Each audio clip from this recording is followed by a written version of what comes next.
여러분, 제가 오늘 옷을 몇 번 갈아입었을까요? 일단 아침에 나올 때 정장으로 갈아입으면서 한번 갈아입었을 것이고요. 사실 아까 어와나 가기 전에 잠깐 또 어와나 옷을 또 입었었습니다. 또 다음 주 되면은 저희가 어와나 안에 이제 어린 아이들 부분이 있고 청소년 부분이 있어서 옷을 한 번 더 갈아입어야 되는 일이 생기는데요. 여기 교회에 있다 보면은 이제 성가대 찬양대 옷을 입으시거나 여러 가지 옷으로 갈아입으시는 경우들이 있는 것 같습니다. 자, 이게 옷이라는 게 그 사람이 무엇을 하는지 어떤 사람인지를 특별히 좀 많이 드러내게 되는데요. 말씀을 준비하면서 최근에 제가 휴가 기간이 있지 않았습니까? 휴가 때 정말 오랜만에 저희 아이를 어린이집에 맡겨놓고 매일 맡겨놓지만 오랜만에 오랜만에 영화를 보러 갔습니다. 최근에 유행하는 좀 유명한 영화가 한 세 가지 정도 있는데요. 일단 스파이더맨이 있고 오디세이가 있고 또 사랑의 하츄핑이라고 아이들 네, 요것은 잘 모르실 텐데요. 최근에 제가 본 영화는 오디세이입니다. 저처럼 아마 역사를 전공하시거나 역사 좋아하신 분들은 이런 역사 영화 같은 걸 보시면 좀 고증 같은 걸 은근히 신경을 쓰게 됩니다. 이 건축물이 어땠는지, 또 오디세이 같은 경우는 배가 어떤 느낌인지, 또 저 같은 경우는 의복 같은 거, 이 갑옷이나 이런 것들 어떻게 잘 됐는지 좀 이런 거를 어쩔 수 없이 좀 신경 쓰면서 보게 되는데요. 근데 이번 영화를 보면서 좀 뭔가 말씀을 준비하면서 들어가서 그런지 모르겠는데 고증보다는 좀 다른 게 보였습니다. 사실 지금 우리가 현대 전투를 보시면, 현대 전쟁을 보시면 전쟁을 하는 사람들의 옷이 어떻습니까? 거의 비슷합니다. 옛날 한국군, 우리 국군의 전투복은 얼룩무늬였습니다. 그러나 최근에는 디지털로 바뀌었지요. 지금 북쪽에서도 디지털로 옷을 입는다고 합니다. 그걸 의식해서인지는 모르겠지만 오디세이를 보시면, 내용을 밝히진 않겠습니다. 오디세이를 보시면 싸우고 있는 그리스군과 트로이군, 이 양군의 군사들이 분명히 다른 갑옷, 또 분명히 다른 색깔의 갑옷을 입고 있습니다. 그래서 영화의 전투 장면을 보시면 그냥 어떤 사람이 트로이고 어떤 사람이 그리스지 이렇게 판단할 시간조차 없이 저 색깔은 그리스구나, 저 색깔은 트로이구나 하면서 색깔과 색깔의 싸움을 보게 됩니다. 그러면서 딱 그런 생각이 들었습니다. 그냥 이 사람들은 다른 색깔이기 때문에 싸우는구나. 그런 색깔이 들었습니다. 어떤 사람들은 그리스군은 이 색깔을 입었기 때문에 같은 색깔의 옷을 입은 사람을 지키고, 트로이군은 이 색깔을 입었기 때문에 다른 색깔의 옷을 입은 사람을 죽이는, 상대가 누구인지 모르고 단지 색깔과 옷에 따라서 그 사람의 운명과 삶이 결정되는 참 그런 슬픈 사실을 보았습니다. 이런 옷차림 때문에 삶이 바뀌고 결정되는 것이 참 슬픈 인간의 삶인가 봅니다. 이 옷차림이라는 것은, 옷이라는 것은 앞서 말씀드린 이런 것 외에도 날씨나 상황이나 이런 것들로 인해 바뀌게 됩니다. 이제 슬슬 아침 저녁으로 찬바람이 불고 있습니다. 그럼 이제 우리는 어떻게 해야 되나요? 지금껏 나와 있던 반팔들, 짧은 옷들을 넣어놓고 긴 옷들을 꺼내야 합니다. 저도 안에는 지금 반팔 셔츠를 입고 있는데요. 이제 겨울이 되면은 안에 때에 따라선 내복을 입고 긴팔 셔츠를 입게 되겠죠. 이런 식으로 옷차림들이 바뀌어집니다. 그런데 이 옷차림은 그저 나만의 것이 아니라 이 옷차림을 보고 상대방에 대해서 우리가 판단하기도 하고, 또는 옷차림에 따라서 내가 판단되기도 하는 그런 것이 바로 옷차림입니다. 그렇다면 여러분들께서는 내일 무엇을 입으십니까? 하나님께서 창조하신 생물들 중에서 많은 생물들이 있지만 어떤 생물들은 때로는 뭔가를 걸치기도 합니다. 오랑우탄이나 침팬지나 이런 족속들은, 이런 동물들은 때로는 햇빛을 피하기 위해서 뭔가 덮을 때가 있습니다. 그러나 하나님이 만드신 생물들 중에서 유일하게 자신을 가리기 위해서 원래 있는 걸 덮는 것이 아니라 뭔가를 만들어서 입는 것, 만들어서 걸치는 것이 바로 인간입니다. 그럼 그 인간이 처음 입은 옷은 무엇일까요? 오늘 말씀에 나와 있듯이 그 인간이 처음 입은 옷은 무화과나무 잎을 엮어 만든 치마입니다. 오늘 본문 7절에 나와 있듯 이 사람들이 이 무화과나무 잎을 치마로 만든 이유는 자신의 수치를 숨기기 위해, 자신들이 벗은 줄 알았기 때문에 그 옷을 만들어 입었습니다. 이 옷은 사람이 스스로 만든 잠시 동안의 일시적인 입을 것입니다. 오늘 말씀과는 여러분들이 읽으셨던 것처럼 아담과 하와, 이 사람들이 뱀의 유혹에 빠져서 하나님이 금지하신 그 열매, 선악과를 먹어버리고 죄를 갖게 되고 수치를 알므로써 그 옷을 만들어 입었습니다. 이 무화과나무 치마, 이 무화과나무 잎 치마는 사람이 처음 만든 이 옷은 다른 이유가 아니라 온전히 한 가지, 자신의 수치를 가리기 위한 옷이었습니다. 그리고 하나님으로부터 자신을 숨기기 위한 그런 옷이었습니다. 여러분, 창조 때 인간에게는 옷이 필요했을까요? 아마 처음으로 만든 옷이 무화과나무 잎 치마이니까 당연히 필요하지 않았겠죠. 그렇다면 인간에게는 왜 옷이 필요하지 않았을까요? 성경에서는 분명히 이렇게 이야기하고 있습니다. 이들이 벌거벗었으나 부끄러워하지 아니하리라. 이들이 옷을 입고 있지 않았지만, 벌거벗고 있었지만 이들이 수치를 갖고 있지 않았다는 이야기입니다. 부끄러워하지 않았다는 이야기입니다. 그러나 이들에게 죄가 들어오면서 이들은 자신의 벌거벗음을 수치로 인식하기 시작했고, 그때부터 스스로 옷을 만들어 입기 시작했습니다.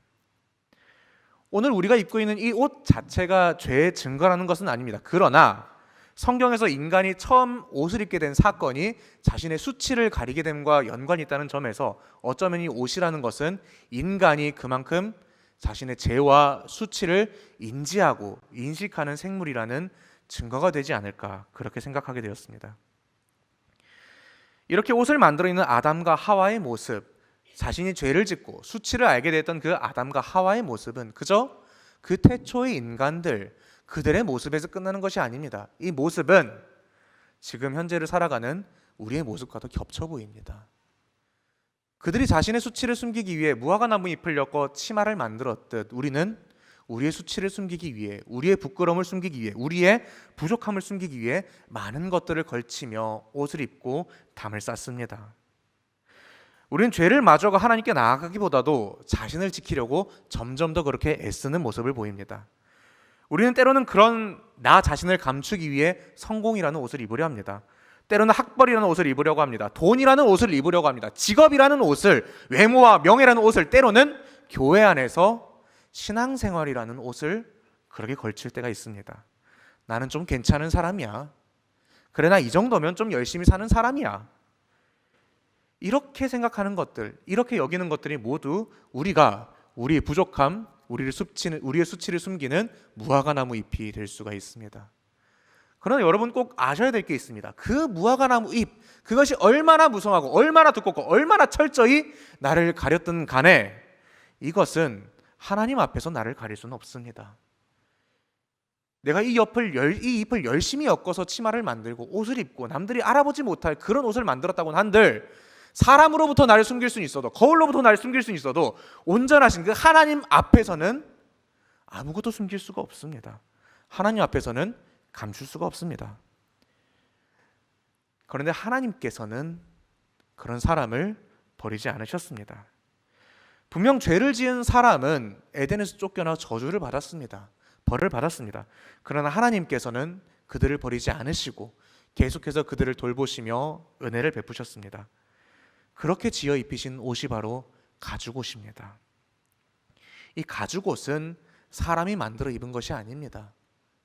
하나님께서 주신 옷입니다. 사람이 자신의 수치를 가리게 만든 그 나뭇잎 옷이 아닙니다.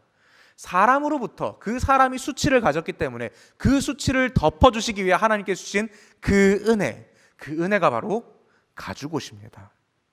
사람은 하나님 앞에서 숨고 도망쳤습니다. 그러나 하나님께서는 그 숨고 도망친 인간을 찾아오셔서 그에게 가죽옷을 지어 입히셨습니다. 그 조악하고 그 일시적이고 그 아무것도 피할 수 없는 그 무화과나무 잎이 아니라 하나님께서 친히 그 튼튼하고 견고한 가죽옷을 그들에게 허락하셨습니다.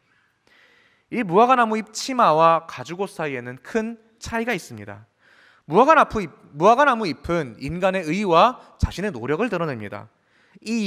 내 일은 내가 해결하겠습니다. 하나님, 내가 죄를 지었지만, 내가 부족하지만 내 일이니 내가 알아서 해결하겠습니다 하는 그런 교만, 그런 오만을 담고 있습니다. 그러나 인간의 노력으로는 그런 죄의 문제를 하나도 해결할 수가 없습니다.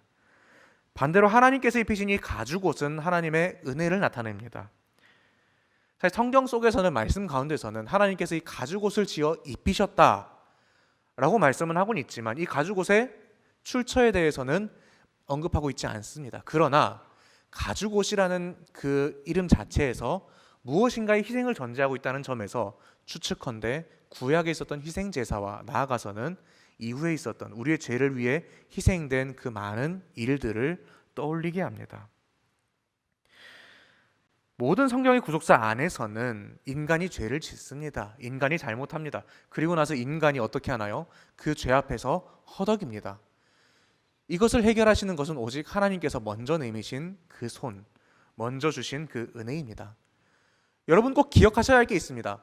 이 무화과나무 잎과 가죽옷, 모든 복음의 시작은 우리가 우리의 수치를 숨기기 위해 만들었던 그 무화과나무 잎, 그 치마가 아니라 모든 복음의 시작은 그 인간, 죄를 지은 인간이 하나님께 숨고 도망칠지언정 그 인간을 찾아오시고 그 인간에게, 그 사람에게 은혜를 주시는, 먼저 찾아오시는 하나님의 은혜, 그 은혜가 복음의 출발점이라는 것을 꼭 기억하셔야 합니다. 사람이 자신의 힘으로 하나님 앞에 설 수 없을 때 그 손을 먼저 내미시는 분은 하나님이십니다. 하나님께서 친히 사람을 위해 오십니다. 그리고 사람이 해결하지 못하는 문제들, 죄와 허물의 문제, 죽음의 문제, 이런 모든 문제를 온전히 해결하실 수 있는 분이 바로 하나님이십니다. 현재를 살아가는 우리는 어떤 옷을 입고 있습니까? 저는 정장을 입고 있고 여러분들은 또 각자의 옷을 입고 있습니다. 우리는 더 이상 과거의 아담과 하와처럼 우리의 수치를 숨기기 위해, 우리의 벌거벗음을 숨기기 위해 무화과나무 잎을 엮어 옷을 만들지 않습니다. 그럼 가죽옷은 있습니까? 하나님께서 주신 가죽옷도 일단 저희 집에는 없습니다. 그렇다면 우리는 대체 무엇을 입어야 하는 것일까요? 이제 중요한 것은 우리가 눈에 보이는 옷이 아닙니다. 우리의 육신을, 우리의 몸을 가리기 위해 입는 그런 옷이 아닙니다. 우리가 정말로 중요하게 생각해야 될 것은 사도 바울이 얘기한 것처럼, 갈라디아서 3장 27절에 이야기한 것처럼, 누구든지 그리스도와 합하기 위해 세례를 받은 자는 그리스도로 옷 입었느니라. 눈에 보이는 그 무엇이 아니라 우리를 위해서 죽으시고 십자가를 지시고 부활하시고 우리를 위해서 끝까지 중보하시는 그 예수 그리스도로 옷 입는다는 것이 중요한 것입니다. 무화과 나무 잎이 아닙니다. 가죽옷이 아닙니다. 눈에 보이는 어떤 그 옷이 아닙니다. 우리가 진정으로 입어야 할 것은, 우리가 진정으로 신경 써야 될 것은 눈에 보이는 물질적인 것이 아니라 오직 하나님께서 우리에게 허락하신 영생의 복음, 그 예수 그리스도를 옷 입는 것입니다. 이 예수 그리스도로 옷 입는다는 것, 이 하나님께서 주신 이 은혜는 내 죄를 하나님 앞에 그저 숨기기 위한 것이 아닙니다. 이 죄는 오히려 나의 죄를 담당하신 예수 그리스도로 말미암아 이 모든 죄를 대속받고 해결받는다는 것을 의미합니다. 우리가 하나님으로부터 도망치고 숨었으나 하나님께서는 사람을 찾아오셔서 그에게 가죽옷을 입히셨습니다. 그리고 하나님께서는 거기서 멈추지 않으셨습니다. 죽을 수밖에 없는 인간, 숨어든 인간, 그 사람을 찾아오셔서 그에게 예수 그리스도라는 온전한 화평을, 온전한 회복을, 온전한 관계의 화목을 선물해 주셨습니다. 우리가 그리스도를 믿을 때 우리는 그리스도 안에서 진정으로 하나님과 화목할 수 있게 됩니다. 그렇다면 여러분, 어떻게 해야 그리스도께 속하게 됩니까? 사도 바울의 말처럼 우리는 어떻게 해야 그리스도로 옷을 입을 수 있습니까? 그저 성경학교에 나오는 아이들처럼 그리스도라고 옷을 입고 그냥 쓰고 그대로 입으면 됩니까? 아닙니다. 여러분, 그리스도로 옷 입는다는 것은 어떻게 입냐면 종교개혁자 루터가 얘기했던 것처럼 오직 믿음으로, 오직 믿음으로, 오직 믿음으로 우리가 그 옷을 입을 수 있습니다. 어떤 믿음입니까? 우리 주 예수 그리스도를 믿는다는 믿음 하나로 우리 죄를 위해서 예수 그리스도께서 이 땅에 오시고 죽으시고 십자가를 지시고 부활하시고 하늘에 계시며 그가 다시 오실 것이라는 그 믿음을 가지고 예수 그리스도를 믿으며 나아가야 됩니다. 그가 이루신 그 구원을 믿음으로 받아들이는 것입니다. 예수 그리스도를 입은 우리는 이제 새로운 정체성을 가져야 합니다. 지금까지 우리는 어쩌면 무화과나무 잎을 엮어서 도망치던, 죄에서 도망치던 도망자였을지 모릅니다. 잠시 잠깐 그 수치를 가린 이들이었을지 모릅니다. 그러나 예수 그리스도로 옷 입은 우리가 가질 새로운 정체성은 온전히 그리스도로 옷 입어 하나님 앞에 의롭다 칭함을 받은 하나님의 자녀입니다. 그리스도로 옷 입은 그리스도인은 자기가 만든 옷을 입고 하나님 앞에 서는 사람이 아닙니다. 그리스도로 옷 입은 그리스도인은 자기가 만든 옷이 아니라 하나님께서 선물로 주신 그 그리스도를 옷 입고 하나님 앞에 당당히 그리스도인으로서 서는 그런 사람들입니다. 이 사람들은 돈을 입은 사람들이 아닙니다. 직업을 입은 사람이 아닙니다. 학벌과 평가와 명예, 그 어떤 것들을 입은 사람이 아닙니다. 이 사람들은 오직 예수 그리스도의 의로 말미암아 옷을 입은 사람들입니다. 여러분, 내가 나의 의를 만드는 것이 아닙니다. 나는 나의 의를 만들 수 없습니다. 내가 아무리 노력한들, 내가 아무리 선한 행실을 하려고 한들 내가 앞세우는 의는 나를 절대 앞세울 수 없습니다. 진정으로 의로운 것은 오직 하나님께서 허락하신 예수 그리스도의 의, 하나님께 주신 예수 그리스도의 의입니다. 이 시대 세상은 우리에게 끊임없이 옷을 입힙니다. 당신의 지위는 이 정도니까 이 옷을 입으십시오. 당신은 성공했으니까 이렇게 사십시오. 당신은 실패했으니까 이렇게 사십시오. 끝없이 그들의 기준에 따라, 세상의 기준에 따라 우리에게 보이지 않는 옷을 계속 그렇게 입힙니다. 그렇게 우리에게 수많은 정체성을 덧입힙니다. 그러나 성경에서 나온 수많은 의인들, 성경에서 나왔던 수많은 선진들을 대표하는 한 가지 단어가 있습니다. 한마디 말이 있습니다. 믿음으로. 믿음으로 노아는, 믿음으로 아브라함은 그들을 칭하는 수식어는 무엇이었습니까? 그들의 성공, 그들의 재력? 아니요. 그들의 옷? 아닙니다. 그들의 직업? 아닙니다. 그들의 자손이 많았던 건 아닙니다. 오직 그들은 믿음으로 노아는, 믿음으로 아브라함은, 믿음으로라는 수식어 아래 그들은 하나님 앞에 의롭다 칭함을 받았고 우리에게 그들이 기억되고 있는 것입니다. 우리의 정체성도 마찬가지입니다. 세상이 우리에게 정해주는 그 옷, 세상이 우리에게 입혀주는 그 정체성이 아닙니다. 오직 믿음으로, 내가 만들어낸 것이 아니라 오직 믿음으로 우리는 하나님 안에서 그리스도로 옷 입어야 합니다. 여러분, 옷은 나를 가리는 동시에 나를 드러내는 그런 것입니다. 내 몸은 가려집니다. 그러나 그 옷을 통해서 그 사람이 어떤 사람인지 드러납니다. 그래서 성경은 우리에게 분명히 이렇게 얘기하고 있습니다. 그리스도로 옷 입으라. 그리스도로 옷 입으라.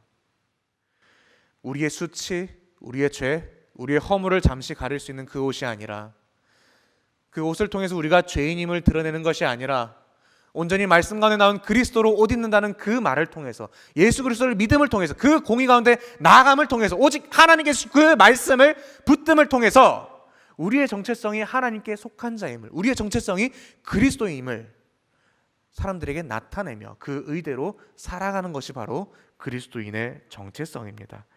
이것은 예수님을 내 수치를 가리는 장식품처럼 이용하는 것이 아닙니다. 오히려 나의 정체성과 소속이 세상이 아니라 예수 그리스도께 속한 것임을 드러내는 것입니다. 여러분, 제가 한 번 더 여쭤보겠습니다. 여러분은 내일 무엇을 입으십니까? 여러분은 내일 무엇을 입으십니까? 그동안 여러분들이 만들어 왔던 그 조악한, 여러분들이 힘으로 만들어 왔던 그 무화과나무 잎 치마입니까? 사람들에게 인정받기 위한 옷입니까? 성공이라는 옷입니까? 돈이라는 옷입니까? 명예라는 옷입니까? 세상이 나에게 씌운 어떤 다른 옷입니까? 때로는 우리가 그런 옷들을 입을 수 있습니다. 그러나 분명히 아셔야 될 것은, 아무리 옷들을 많이 준비한들, 아무리 옷들을 우리가 두껍게 입은들, 우리가 어떤 사람인지, 또 우리가 어떤 모습을 가지고 있는지는 하나님 앞에서 결코 숨길 수가 없습니다. 감출 수가 없습니다. 그래서 복음은 우리에게 다른 길을 보여줍니다. 내가 나를 가리는 것이 아니라 오직 하나님께서 주신 그 의, 그 옷을 입으라고 그렇게 말하고 있습니다. 여러분, 앞서 제가 영화에서 말씀드렸던 것처럼 그 군복, 그 갑옷은 전쟁터에서 그 사람이 어디에 속한 사람인지를, 그 사람의 정체성이 무엇인지를 드러내고 있습니다. 이 옷을 입은 사람들은 그리스군요, 이 옷을 입은 사람은 트로이군이라는 것을 나타내고 있습니다. 그렇다면 세상 가운데서, 이 악해지고 있는 세상 가운데서 가짜가 더 진짜인 양 그렇게 설치고 있는 이 악한 세상 가운데서, 영적 전쟁터에 나서 있는 여러분들 가운데서 여러분들이 입은 군복, 여러분들이 입은 그 옷은 무엇입니까? 여러분들은 대체 어떤 옷을 입고 있습니까? 여러분들이 그 옷을 입었다면 여러분들은 어디에 속해 있습니까? 여러분들은 누구에게 속한 사람입니까? 우린 내일 아침에도 옷을 고르고 옷을 입겠습니다. 직장에 가기 전, 외출하기 전 일어나서 옷을 갈아입으실 텐니다. 거울 앞에 서서 어떤 옷을 입으실지 그렇게 고민하시겠지만 꼭 기억하십시오. 딱 한 번만이라도 기억하십시오. 나는 오늘은 그리스도로 옷 입은 사람이다. 내 직업이 아니라, 내 돈이 아니라, 내 명예가 아니라, 그 어떤 기준이나 어떤 것에 따라 입는 것이 아니라 내 몸 위에는 비록 이것을 걸칠지라도 나는 오직 그리스도로 옷 입은 사람이다. 그렇게 다짐하시고 옷을 입으시길 바랍니다. 이것이 우리의 정체성입니다. 그리스도로 옷 입으십시오. 그리스도로 옷 입으십시오. 세상이 주는 가치보다 그리스도를 선택하십시오. 내가 많은 의보다 하나님께 주신 그 은혜를 의지하십시오. 그리고 기억하십시오. 나는 성공한 사람이기 이전에 그리스도께 속한 사람입니다. 나는 아픈이기 전에 그리스도께 속한 사람입니다. 나는 교사이기 전에 그리스도께 속한 사람입니다. 나는 사업가이기 전에 그리스도에게 속한 자입니다. 나는 어떤 사람이기 이전에, 가정의 부모이든 누군가의 자녀이든 간에 그 이전에 나는 그리스도께 속한 사람입니다. 꼭 그렇게 기억하셨으면 좋겠습니다. 여러분은 오늘 그리스도로 옷 입은 사람입니다. 여러분은 내일도 그리스도로 옷 입은 사람입니다. 이것이 우리의 정체성입니다. 함께 기도하겠습니다.